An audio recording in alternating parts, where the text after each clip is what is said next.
नमस्ते नमस्कार जय हिंद दोस्तों, स्वागत है आपके अपने यूट्यूब चैनल पीसीएस मेकर पे। देखिए फ्रेंड्स, हम लोग आज जो करेंगे फ्रेंड्स वो वीकली करंट अफेयर्स ज्ञान बिंदु जीएस एकेडमी की तरफ से जो आपको लॉन्च हुआ है फ्रेंड्स, जो स्पेशल टेस्ट में उसी में आगे आपको हम लोग वीकली टेस्ट करेंगे फ्रेंड्स। तो देखिए ये weekly current affairs special test रहेगा फ्रेंड्स, और आपके आने वाले जितने भी एग्जाम है सब एग्जाम के लिए बहुत ज़्यादा इंपॉर्टेंट है। और ये weekly current affairs test number 1 है, यानी कि आप लोगों को मैं 10 टेस्ट नंबर करा दिया था और टेस्ट नंबर आपका 10 रहेगा फ्रेंड्स। तो देखिए आप प्लीज़ पीसीएस मेकर चैनल से जुड़ जाइए फ्रेंड्स, और इसका मैं पीडीएफ मैं आप लोगों के लिए क्या करूंगा फ्रेंड्स, ये मैं टेलीग्राम पे अपलोड कर दूंगा। तो प्लीज़ टेलीग्राम से भी जुड़ जाइए, नीचे दिए डिस्क्रिप्शन बॉक्स में टेलीग्राम का लिंक है, उससे आप ज्वाइन होकर आप फ्रेंड्स टेलीग्राम से आप इसको पीडीएफ ले सकते हो फ्रेंड्स। और हाँ, पीसीएस मेकर चैनल को प्लीज़ सब्सक्राइब जरूर कीजिएगा। तो देखते हैं आज का हमारा बहुत इंपॉर्टेंट क्वेश्चन है कि हाल ही में 3 नए कानून कब लागू किए गए। देखिए फ्रेंड्स, हमारे देश में अभी हाल ही में बहुत सारे मतलब कि जो 2-3 कानून है उसको लागू किया गया है। तो ये 3 नए कानून कब लागू किए, तो 1 जुलाई 2024 को ये 3 नए कानून को लागू किया गया।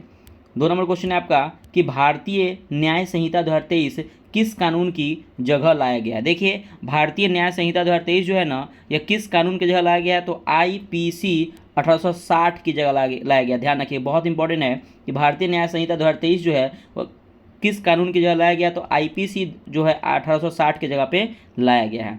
अगला आपका 3 नंबर कि नया कानून भारतीय नागरिक सुरक्षा संहिता 2023 किस कानून की जगह लाया गया है, तो ये जो लाया गया आईआरपीसी 1973 की जगह, मतलब नया कानून भारतीय नागरिक सुरक्षा संहिता 2023 जो लाया गया है वो आईआरपीसी 1973 की जगह। इससे पहले क्वेश्चन पढ़े थे कि भारतीय न्याय संहिता 2023 किस कानून की जगह लाया गया, तो आईपीसी 1860 के तहत लाया गया था। ये क्वेश्चन दोनों अलग है फ्रेंड्स, वो था न्याय संहिता और ये आपका नया कानून भारतीय नागरिक सुरक्षा संहिता। याद रखिएगा, दोनों क्वेश्चन में कन्फ्यूजन मत होइएगा। तो इसका right answer option number A हो जाएगा, आईआरपीसी 1973 की जगह नया कानून भारतीय नागरिक सुरक्षा संहिता 2023 लाया गया है।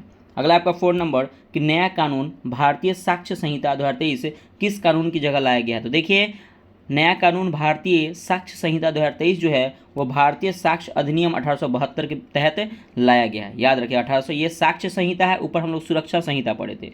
याद रखिएगा, साक्ष्य संहिता जो है भारतीय साक्ष्य अधिनियम 1872 के तहत लाया गया है, और जो आपका भारतीय नागरिक सुरक्षा संहिता है आईआरपीसी 1973 के जहाँ पे उसको लाया गया। तो ध्यान रखिएगा, तो ऑप्शन नंबर ए इसका भी हो जाएगा। अगला 5 नंबर कि 3 नए आपराधिक कानून पर राष्ट्रपति की मुहर कब लगाई गई थी। देखिए 3 नए आपराधिक कानून पर ना राष्ट्रपति की मुहर जो लगी थी वो कब लगी थी, तो 25 दिसंबर 2023 को। आपको पता है कि कल वाले टेस्ट में आपको बताए थे 25 दिसंबर को हम लोग सुशासन दिवस के रूप में मनाते हैं। याद रखिएगा, तो 25 दिसंबर 2023 को ऐसे भी याद रखिएगा कि 25 दिसंबर को हम लोग सुशासन दिवस के रूप में मनाते हैं। तो 25 दिसंबर 2023 को 3 नए आपराधिक कानून राष्ट्रपति की मुहर लगाई गई थी। तो ऑप्शन नंबर ए आपका सही हो जाएगा। अगला क्वेश्चन है आपका 6 नंबर की भारतीय निर्वाचन आयोग के अनुसार भारत में कुल कितने रजिस्टर्ड मतदाता है। तो देखिए अगर हम बात करते हैं भारतीय निर्वाचन आयोग के अनुसार भारत में कुल कितने रजिस्टर्ड मतदाता है, तो 96.8 करोड़, टोटल जो रजिस्टर्ड है ना वो 96.8 करोड़ मतदाताओं का नाम उसमें रजिस्टर है। तो ऑप्शन नंबर बी हो जाएगा। अगला क्वेश्चन है आपका 7 नंबर कि 18वीं लोकसभा चुनाव के राष्ट्रीय आइकन कौन नियुक्त किए गए। देखिए 18वीं लोकसभा का चुनाव हुआ है आपको, और इसमें राष्ट्रीय आइकन जो नियुक्त किया गया वो सचिन तेंदुलकर को नियुक्त किया गया। ऑप्शन नंबर बी हो जाएगा। अगला है 8 नंबर की 18वीं लोकसभा चुनाव में ग्रेट निकोबार की किस जनजाति ने पहली बार मतदान किया है। देखिए ग्रेट जो निकोबार द्वीप है ना कि किस जनजाति में पहली बार मतदान किया है, तो सैम्पेन जनजाति ने क्या हो कि पहली बार मतदान किया है। अगला 9 नंबर कि 18वीं लोकसभा चुनाव का टैगलाइन क्या है। देखिए टैगलाइन से क्वेश्चन आता है, तो इसका टैगलाइन है चुनाव का पर्व देश का पर्व। तो ऑप्शन नंबर ए यहाँ पे आपका सही हो जाएगा। देखिए फ्रेंड्स, यहाँ से आपको क्वेश्चन देखने को मिलेंगे, तो देखिएगा 10 नंबर क्वेश्चन आपका कि 18वीं लोकसभा चुनाव में कुल कितने मतदान केंद्र बनाए गए थे। देखिए 18वीं लोकसभा का चुनाव हुआ है, इसमें लगभग 10.5 लाख जो आपका मतदान केंद्र बनाए गए थे, 10.5 लाख। अगला क्वेश्चन है 11 नंबर कि T20 के 9वां विश्व कप 2024 का आयोजन किस देश में किया गया। देखिए T20 मतलब जो विश्व कप है 9वां संस्करण है वो किया गया है वेस्ट इंडीज़ और अमेरिका में, यानी कि West Indies option number C हो जाएगा। वेस्ट इंडीज़ और अमेरिका में किया गया है, और पता है कि इसको भारत ने जीता है, किसको हरा के, तो साउथ अफ्रीका को हरा कर जीता है। दूसरा बार खिताब ये भारत जीता है T20। अगला देखिएगा कि भारत किस देश की टीम को हराकर दूसरी बार T20 विश्व कप जीता है, तो याद रखिए दक्षिण अफ्रीका को हराया है। इससे पहले जो हुआ था 2007 में, जब स्टार्टिंग हुआ था T20 की शुरुआत हुई थी 2007 में, तो उसमें भारत ने पाकिस्तान को हराकर वो अपना पहला T20 खिताब जीता था। तो यहाँ पे right answer option number B हो जाएगा। अगला है 13 नंबर की T20 विश्व कप 2024 में किस खिलाड़ी को मैन ऑफ द सीरीज दिया गया। देखिए फ्रेंड्स, T20 विश्व कप 2024 में किस खिलाड़ी को मैन ऑफ द सीरीज दिया गया है। तो देखिए मैन ऑफ द सीरीज दिया गया जसप्रीत बुमराह को, क्योंकि बहुत ही अच्छा प्रदर्शन कर रहे थे, ठीक है ना। और मैन ऑफ द मैच जो दिया गया था उस मैच में, फाइनल मैच में विराट कोहली को दिया गया था। तो यही ऑप्शन नंबर सी हो जाएगा। अगला 14 नंबर कि आईसीसी पुरुष T20 विश्व कप 2024 का ब्रांड एम्बेसडर कौन बने थे। देखिए युवराज सिंह बने थे, ये भारतीय क्रिकेटर है। उसेन बोल्ट ये जमैका का धावक है। शाहिद अफरीदी जो थे वो पाकिस्तान क्रिकेटर थे। ऑप्शन नंबर डी यानी कि इसमें सभी है। और याद रखिए क्रिस गेल भी इसके ब्रांड एम्बेसडर थे, तो ध्यान रखिए क्रिस गेल भी थे, तो ये भी ध्यान रखिएगा। तो ऑप्शन नंबर डी हो जाएगा। अगला है 15 नंबर कि T20 विश्व कप 2024 के लिए स्टॉप क्लॉक नियम लगाया गया है, और इस नियम के तहत फील्डिंग टीम को ओवर समाप्त होने के कितने सेकंड के भीतर दूसरा ओवर शुरू करना होगा। तो 60 सेकंड के भीतर, मतलब अगर पहला ओवर समाप्त हो गया तो 60 सेकंड यानी कि 1 मिनट के भीतर दूसरा ओवर क्या करना है, समाप्त करना है। नहीं तो पेनाल्टी के रूप में 5 रन 3 ओवर के बाद उस दूसरे टीम को दे दिया जाएगा। तो ये भी इसका नियम है, ध्यान रखिएगा। 16 नंबर की 77वें कांस फिल्म फेस्टिवल में ला सिनेफ श्रेणी में किस भारतीय फिल्म को प्रथम पुरस्कार मिला है। तो किस भारतीय फिल्म को प्रथम पुरस्कार मिला है फ्रेंड्स, तो ये मिला है आपका sunflowers are the first ones to know. 77वें कांस फिल्म फेस्टिवल में ला सिनेफ श्रेणी में किस भारतीय फिल्म को प्रथम पुरस्कार मिला है। तो sunflowers are the first ones to know. तो ऑप्शन नंबर ए हो जाएगा। अगला है 17 नंबर की 77वें कांस फिल्म फेस्टिवल में ग्रैंड प्रिक्स जीतने वाली पहली भारतीय फिल्म कौन सी है। तो याद रखिएगा पहली भारतीय फिल्म जो है all we imagine as light. कि 77वें कांस फिल्म फेस्टिवल में ग्रैंड प्रिक्स जीतने वाली पहली भारतीय फिल्म कौन है। तो याद रखिए all we imagine as light. तो ऑप्शन नंबर यहाँ पे ए हो जाएगा। अगला क्वेश्चन है आपका 18 नंबर क्वेश्चन। देखिए फ्रेंड्स 18 नंबर क्वेश्चन है आपका कि 77वें कांस फिल्म फेस्टिवल में पियरे एंजुनिक्स ट्रिब्यूट पुरस्कार प्राप्त करने वाले पहले एशियाई कौन बने हैं। तो पहले एशियाई बने हैं संतोष सिवन। मतलब कि 77वें कांस फिल्म फेस्टिवल में पियरे एंजेन्यूक्स ट्रिब्यूट पुरस्कार प्राप्त करने वाले संतोष सिवन ये पहले एशियाई बने हैं। अगला है 19 नंबर की किस भारतीय शहर ने भारत में पहला यूनेस्को सिटी ऑफ लिटरेचर बनकर इतिहास रचा है। तो आपको पता है कि केरल का कोझिकोड। तो केरल का कोझिकोड जो है वो भारत का पहला UNESCO city of the literature बनकर इतिहास रच दिया है। तो ऑप्शन नंबर ए हो जाएगा। अगला आपका क्वेश्चन है 20 नंबर कि 12वां विश्व हिंदी सम्मान किसे प्रदान किया गया है। तो देखिए 12वां जो है विश्व हिंदी सम्मान जो प्रदान किया गया डॉक्टर उषा ठाकुर को। बहुत इंपॉर्टेंट क्वेश्चन याद रखिए, डॉक्टर उषा ठाकुर को 12वां विश्व हिंदी सम्मान प्रदान किया गया, उषा ठाकुर को। अगला आप क्वेश्चन 21 नंबर की हाल ही में किस राज्य सरकार ने मुख्यमंत्री बहन बेटी स्वावलंबन योजना शुरू की है। तो किस राज्य सरकार ने, तो झारखंड ने मुख्यमंत्री बहन बेटी स्वावलंबन योजना शुरू की है, झारखंड सरकार ने। अगला आपका 22 नंबर के हाल ही में G7 शिखर सम्मेलन 2024 का आयोजन हुआ है, इस बैठक की अध्यक्षता किस देश ने की है। तो देखिए अगर हम बात करते हैं G7 शिखर सम्मेलन की, तो इसके जो अध्यक्षता है ना वो इटली देश ने किया, इटली ने। ऑप्शन नंबर डी हो जाएगा इटली। 23 नंबर है कि हाल ही में अंतर्राष्ट्रीय बुकर पुरस्कार 2024 से किसे सम्मानित किया गया है। तो देखिए अंतर्राष्ट्रीय बुकर पुरस्कार 2024 से सम्मानित किया गया है जेनी एपेनबेक को। याद रखिए जेनी एपेनबेक को अंतर्राष्ट्रीय बुकर पुरस्कार 2024 से सम्मानित किया गया है। अगला है 24 नंबर कि हाल ही में विश्व की सबसे ऊंची खगोलीय वेधशाला कहाँ स्थापित किया गया। तो देखिए हाल ही में विश्व की सबसे ऊंची खगोलीय वेधशाला जो है आपके चिली देश में स्थापित किया गया, चिली।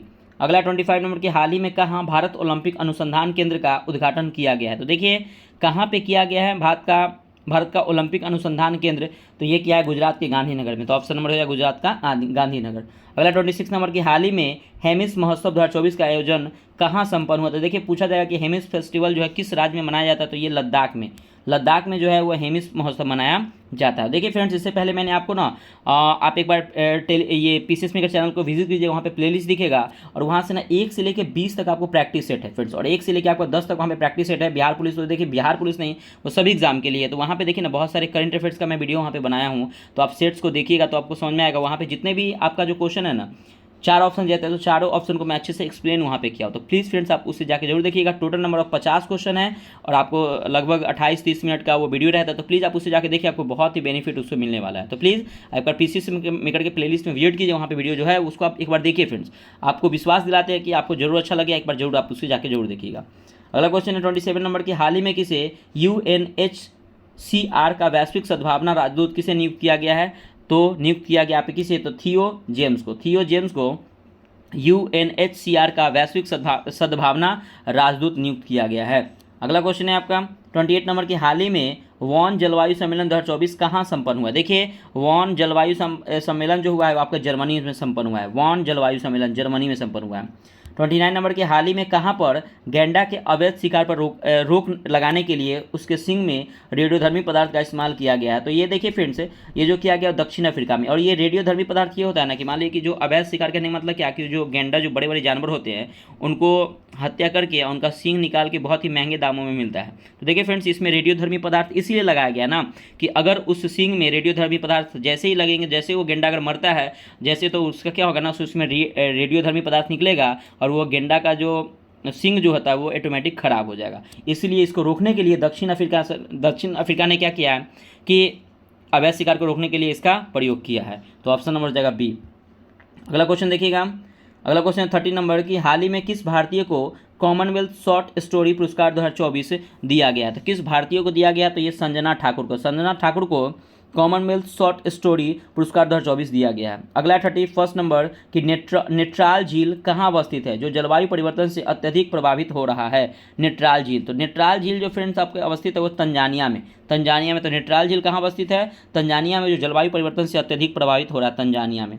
अगला 32 नंबर की हाल ही में भारत और मिस्र की वायुसेना के बीच कौन सा युद्ध अभ्यास संपन्न हुआ है? देखिए अगर हम बात करते हैं भारत और मिस्र के बीच में जो वायुसेना युद्ध अभ्यास जो हुआ है आपका होपेक्स अभ्यास हुआ है। तो याद रखिएगा क्वेश्चन आएगा कि भारत और मिस्र के बीच में कौन सा अभ्यास होता है? तो होपेक्स अभ्यास नहीं, तो पूछेगा कि होपेक्स अभ्यास किन दो देशों के, भारत और किस देश के बीच में होता था? मिस्र के बीच में होता है। तो क्वेश्चन थोड़ा सा घुमा के भी पूछा जा सकता है। अगला 33 नंबर कि हाल ही में किस राज्य की विधानसभा ने अपना नाम बदलने का प्रस्ताव पारित किया है? तो याद रखिएगा केरल राज्य की विधानसभा ने अपना नाम बदलने का प्रस्ताव किया है। तो ऑप्शन नंबर ए हो जाएगा। 34 नंबर के हाल ही में औपचारिक रूप से भारत का पहला शहर जो सिटी ऑफ लिटरेचर के सूची में शामिल किया गया था, आपको मैं बताया था केरल का कोझिकोड जो है, केरल का कोझिकोड जो आपके सिटी ऑफ लिटरेचर के रूप में सूची में शामिल किया गया है। अगला आपका 35 नंबर के हाल ही में कहाँ स्थित आर्मी अस्पताल में स्किन बैंक खोला गया है? तो ये दिल्ली में। तो याद रखिएगा ऑप्शन नंबर हो जाएगा बी, दिल्ली। अगला क्वेश्चन है 36 नंबर कि हाल ही में किस राज्य सरकार ने आरक्षण की सीमा को बढ़ाकर 65% करने का निर्णय लिया था, जिसे वहाँ की उच्च न्यायालय ने खारिज कर दिया? तो ये बिहार। तो बिहार ने क्या हुआ था ना कि आरक्षण की सीमा को बढ़ाकर 65% करने का निर्णय लिया गया था। तो वहाँ के पटना हाईकोर्ट के उच्च न्यायालय के अध्यक्ष जो थे वो क्या कम कर दिए, उसको खारिज कर दिया, यानी कि ऑप्शन नंबर हो जाएगा बिहार। अगला क्वेश्चन 37 नंबर के हाल ही में कोलार कोलफील्ड KGF, आप तो नाम सुने होंगे, KGF मूवी है, ठीक है ना। तो KGF से पुनः सोना का खनन शुरू करने का निर्णय लिया गया। तो यह अवस्थित है किस राज्य में? तो आपको पता है कि यह अवस्थित है हमारे कर्नाटक राज्य में। आप KGF मूवी देखे होंगे तो इसका राइट आंसर आपको कर्नाटक का चल गया होगा। अगला आपका 38 नंबर की हाल ही में प्रधानमंत्री श्री नरेंद्र मोदी ने नालंदा विश्वविद्यालय के नए कैंपस का उद्घाटन किया है, और इस विश्वविद्यालय का निर्माण किसने करवाया था? आपको पता है कि कुमार गुप्त के द्वारा मतलब कि नालंदा विश्वविद्यालय को निर्माण करवाया गया, ठीक है। तो याद रखिएगा ऑप्शन नंबर ए हो जाएगा। तो फ्रेंड्स आप लोग कमेंट करके हमको ये बताइए, ये नालंदा विश्वविद्यालय का तो अभी उद्घाटन हुआ है, लेकिन इसका ध्वस्त किसने किया था? क्योंकि नालंदा विश्वविद्यालय बहुत ही फेमस था, तो ये बहुत से देश विदेश से लोग यहाँ पे पढ़ने आ रहे थे, तो इसको किसने ध्वस्त कर दिया? फ्रेंड्स प्लीज़ कमेंट करके आप लोग जरूर बताइएगा कि नालंदा विश्वविद्यालय को ध्वस्त किसने करवाया था। अगला 39 नंबर की हाल ही में 18वीं ग्लोबल जेंडर गैप रिपोर्ट 2024 जारी किया गया है, और इस वर्ष भारत का कौन सा स्थान रहा है? तो भारत का स्थान रहा 129वां स्थान रहा है, भारत का जेंडर गैप इंडेक्स में 129वां स्थान रहा है। अगला 40 नंबर की हाल ही में 7वां सैन्य शक्ति अभ्यास 2024 मेघालय के उमरोई में संपन्न हुआ है। यह किन दो देशों के बीच में हुआ था? देखिए ये आपका जो 7वां सैन्य शक्ति अभ्यास जो हुआ है ना, भारत और फ्रांस के बीच में, भारत और फ्रांस के बीच में 7वां सैन्य शक्ति अभ्यास 2024 हुआ है। कहाँ पे था? मेघालय के उमरोई में। तो ये भी याद रखिएगा। अगला क्वेश्चन देखिएगा फ्रेंड्स 41 नंबर क्वेश्चन आपका कि हाल ही में जॉन डर्कस गॉर्डनर वैश्विक स्वास्थ्य पुरस्कार 2024 सम्मान किन्हें दिया गया है? तो ये जो दिया गया है डॉक्टर गगनदीप कौंग को। तो डॉक्टर गगनदीप कौंग को जॉन डर्कस गैर्डनर वैश्विक स्वास्थ्य पुरस्कार 2024 से सम्मानित किया गया है। अगला क्वेश्चन है आपका 42 नंबर, बहुत इंपॉर्टेंट है कि हाल ही में किन्हें पुनः IMF इंटरनेशनल मॉनेटरी फंड की मैनेजिंग डायरेक्टर नियुक्त किया गया है? तो याद रखिए ये जो नियुक्त किया गया किसे? तो क्रिस्टालिना जॉर्जिवा को। तो क्रिस्टालिना जॉर्जिवा को फिर से पुनः IMF की मैनेजिंग डायरेक्टर नियुक्त किया गया है। अगला क्वेश्चन है 43 नंबर कि हाल ही में जारी वैश्विक शहर सूचकांक 2024 में कौन सा भारतीय शहर शीर्ष पर रहा है? तो देखिए अगर हम बात करते हैं क्या कि वैश्विक शहर सूचकांक 2024 में, तो हमारा दिल्ली जो है वो टॉप पे रहा है, दिल्ली। अगला 44 नंबर की, हाल ही में किन्हें मैक्सिको की पहली महिला राष्ट्रपति चुनी गई। देखिए मैक्सिको की पहली महिला जो राष्ट्रपति कौन चुनी है, बहुत इंपॉर्टेंट है, क्लाउडिया शिनबाम। तो याद रखिएगा कि मैक्सिको की पहली महिला राष्ट्रपति चुनी गई कौन, तो क्लाउडिया शिनबाम। अगला 45 नंबर के, हाल ही में 29वां रिम पैक अभ्यास 2024 का आयोजन कहाँ शुरू हुआ है। तो देखिए ये जो शुरू हुआ है तो अमेरिका में। तो 29वां रिम पैक अभ्यास 2024 का आयोजन कहाँ शुरू हुआ है, तो अमेरिका में शुरू हुआ है। अगला क्वेश्चन है आपका, अगला आपका 46 नंबर के, हाल ही में 3 जुलाई से किन दो देशों के बीच नोमैडिक एलिफेंट सैन्य अभ्यास शुरू हुआ है। तो देखिए नोमैडिक एलिफेंट सैन्य अभ्यास जो होता है वो भारत और मंगोलिया के बीच में हुआ है, भारत और मंगोलिया, ऑप्शन नंबर बी हो जाएगा। अगला 47 नंबर कि, हाल ही में जूलॉजिकल सर्वे ऑफ इंडिया के खोजकर्ताओं ने कहाँ एक सींग वाले मेढक की खोज की। देखिए यहाँ पे एक सींग वाला मेढक है, आपको बताया इसका खोज कहाँ पे किया गया। तो फर्स्ट ऑप्शन तो आपका असम होगा, लेकिन आपका गलत है, असम नहीं बल्कि अरुणाचल प्रदेश में होगा। देखिए एक सींग वाले मेढक है और एक सींग वाला गेंडा, एक सींग वाला गेंडा ये असम में है, आज असम के काजीरंगा नेशनल पार्क में। लेकिन यहाँ पे पूछा जा रहा है कि जूलॉजिकल सर्वे ऑफ इंडिया के खोजकर्ताओं ने कहाँ पर एक सींग वाले मेढक की खोज की गई है, तो अरुणाचल प्रदेश में, ऑप्शन नंबर सी हो जाएगा, अरुणाचल प्रदेश। 48 नंबर के, स्विट्जरलैंड के लोकार्नो फिल्म फेस्टिवल में किस बॉलीवुड स्टार को करियर अचीवमेंट अवार्ड से सम्मानित किया गया है। तो ये शाहरुख खान को। तो शाहरुख खान को स्विट्जरलैंड के लोकार्नो फिल्म फेस्टिवल में बॉलीवुड स्टार को शाहरुख खान को करियर अचीवमेंट अवार्ड से सम्मानित किया गया, तो ऑप्शन नंबर बी हो जाएगा। अगला क्वेश्चन है आपका 49 नंबर के, हाल ही में 4 जुलाई को झारखंड के नए मुख्यमंत्री कौन नियुक्त हुए। तो आपको पता है कि हेमंत सोरेन, ये फिर से ये झारखंड के नए मुख्यमंत्री बन गए हेमंत सोरेन।